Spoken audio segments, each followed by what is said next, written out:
બોટાદના ગૌરક્ષક સામતભાઈ જેબલિયા દ્વારા રક્ષાબંધનના દિવસે મહિલા પોલીસ સ્ટેશનમાં બહુમુખી પ્રતિભા ધરાવતા મહિલા બહેનો તથા પ્રેસ પ્રતિનિધિઓનું સન્માન કરાયું। બોટાદ ખાતે મહિલા પોલીસ સ્ટેશનમાં બોટાદના ગૌરક્ષક સામતભાઈ જેબલિયા દ્વારા વિરાંગના મહિલાઓ તેમજ મહિલા પોલીસ તથા મહિલા કાર્યકરો તથા દુર્ગાવાહિની સંગઠન તથા નારી શક્તિની બહેનો તેમજ બોટાદને દેશ લેવલે તેમજ રાજ્ય લેવલે ગૌરવ અપાવનાર બહેનોનું રજવાડી સાફો પહેરાવી તેમજ તલવાર અર્પણ કરી સન્માન કરવામાં આવ્યું હતું। આ તકે સામતભાઈ જેબલિયા દ્વારા બોટાદના પ્રેસ પ્રતિનિધિઓનું પણ રજવાડી સાફો પહેરાવી તલવાર અર્પણ કરી સન્માન કરવામાં આવ્યું હતું।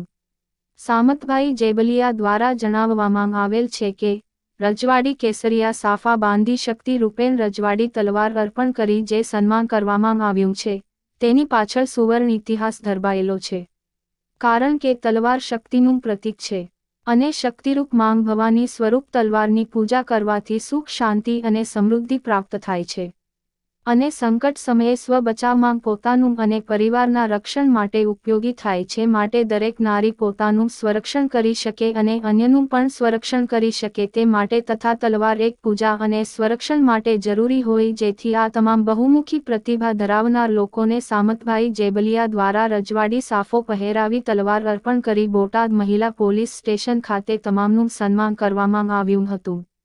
Rajesh Shah, R News, Botad.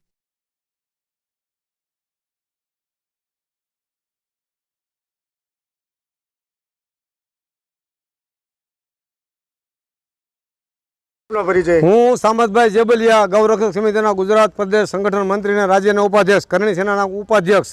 અને આજે મહિલાઓને લઈ વિશેષ કાર્યક્રમ હતો રક્ષાબંધન દી, શું કાર્યક્રમ રાખ્યો? હવે આપણે છે ને મહિલાઓ વિશે તો આપણે અવારનવાર કાર્યક્રમ કરીએ છીએ। તે રાષ્ટ્રીય મહિલા દિવસ નિમિત્તે પણ આપણે બોટાદના મહિલા પોલીસ સ્ટેશનની મહિલા અન્ય મહાનુભાવો બહેનોને સાફા બાંધી તલવાર આપી આપણે એનું સન્માન કરેલું છે। આજે પણ રક્ષાબંધનના દિવસે મને પણ એવું લાગ્યું કે નારી શક્તિ અને મહિલાઓનું કે જ્યારે ઝાંસીની રાણી જેવું વર્ચસ્વ ધરાવે છે આ બહેનોને આપણે કાંઈક પ્રોત્સાહિત કરી એમને બળ મળે એ રીતે આજે અમે બોટાદની માલપા અનેક સંસ્થા સંગઠનો, નારી સુરક્ષા, મહિલા પોલીસ, દુર્ગાવાહિની, VHP, બજરંગ દળ, અનેક સંગઠિત મહિલા સંગઠનોને અમે બોટાદ મહિલા પોલીસ સ્ટેશનમાં બોલાવી એ બહેનોને રજવાડી કેસરિયા સાફા બાંધી શક્તિ રૂપેણ તલવાર અર્પણ કરી અને વિશેષ સન્માન કરી અને એમને બળ મળે અને આવતા દિવસોમાં રાષ્ટ્રનું અને પોતાનું સંરક્ષણ કરે। હું વર્ષોથી બધાને અન્ય વસ્તુઓ અમે પ્રાપ્ત કરતા હતા, આપતા હતા સન્માનમાં,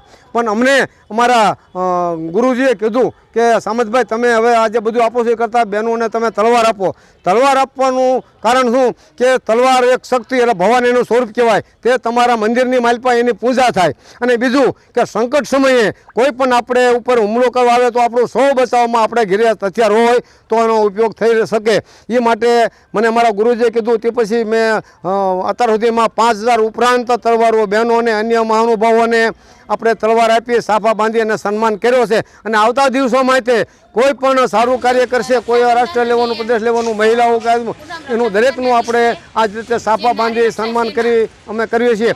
અને વર્ષોથી અમારા બોટાદના પત્રકારો મિત્રો, મીડિયાવાળાઓ પણ અમારી આ કાયમ અમને બધા હાઇલાઇટ કર્યો છે, અમારી કામગીરી બિરદાવે છે, અમારી કામગીરી વિશ્વમાં નામના મેળવે છે।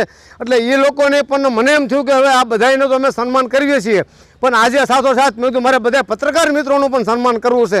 એટલે દરેક બોટાદ જિલ્લા, શહેર, તાલુકાના બધા પત્રકાર મિત્રોને પણ અમે કેસરિયા રજવાડી સાફા બાંધી તલવાર અર્પણ કરી એમની કામગીરીને બિરદાવી છીએ અને તલવારો આપી અમે એનું સન્માન કરી અને અમે એનો ખૂબ ખૂબ આભાર માનીએ છીએ। જય જય શ્રી રામ, જય ગૌ માતા। હું બોટાદ વિશ્વ હિન્દુ પરિષદ જિલ્લાના સંયોજિકા માતૃશક્તિમાં છું અને આજે કંઈ કાર્યક્રમ રક્ષાબંધન નિમિત્તે રાખ્યો છે કે દરેક મહિલાઓનું સન્માન સામતભાઈએ રક્ષાબંધન નિમિત્તે સાફા અને તલવાર આપીને કર્યું છે, જેનાથી અમે ખૂબ ઉત્સાહિત થયા છીએ। અને મારું એવું કહેવું છે કે આ મીડિયા દ્વારા હું સૌને એવું માર્ગદર્શન આપવા માગું છું કે દરેક બહેનો જિલ્લાની અંદર અથવા તો આજુબાજુના દરેક નાના ગામો છે એમાંથી બધા વિશ્વ હિન્દુ પરિષદમાં જોડાય। દુર્ગા વાહિની પણ અમારું બહુ સારું કામ કરે છે અને તલવાર કઈ રીતે ચલાવવી એ પણ શીખવાડે છે। તો બધા આની અંદર તમે જોડાઓ તો આપણે આપણું સ્વરક્ષણ કરી શકીએ અને કોઈ પણ તકલીફ આપણે હોય તો આપણે પોલીસ સ્ટેશનમાં જવાની જરૂર ના પડે એ માટે તલવારબાજી શીખ્યા હોય તો આપણે આપણું સ્વરક્ષણ કરી શકીએ અને બીજાની પણ જરૂર પડી હોય બીજાને પણ તો પણ આપણે એને ઉપયોગી થઈ શકીએ. તો એવી બધાને નમ્ર વિનંતી છે કે આ મીડિયા દ્વારા આ તમે લોકો પણ આમાં જોડાવ અને વધારે ને વધારે આમાં મોટું આપણે બનાવીએ કે જેથી કરીને આપણને બધાને આમાં લાભ મળે અને બીજાને પણ લાભ મળે. જય હિન્દ, જય ભારત.